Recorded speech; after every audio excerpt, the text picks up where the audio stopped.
பழங்காலத்திலிருந்தே நம்ம முன்னோர்கள் நமக்கு சொல்லிட்டு வந்த விஷயம் தான். ஆனா, இப்ப இந்த ஒன்னஸ் கான்ஷியஸ்னஸ் அப்படிங்கிறது மிக, மிக பரவி இருக்கு.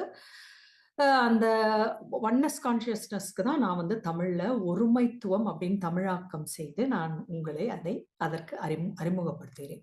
இப்போ சமீப காலமா பார்த்தீங்கன்னா, நெறைய விஷயங்கள் வெளிய வந்துட்டு இருக்கு. அதாவது ஜாதி வேற்றுமைகள், அ உயர்ந்தவன், தாழ்ந்தவன், அ உயர்ந்த ஜாதி, தாழ்ந்த ஜாதி இந்த மாரி நெறைய விஷயங்களால நெறைய பிரச்சனைகள் வந்துட்டு இருக்கு.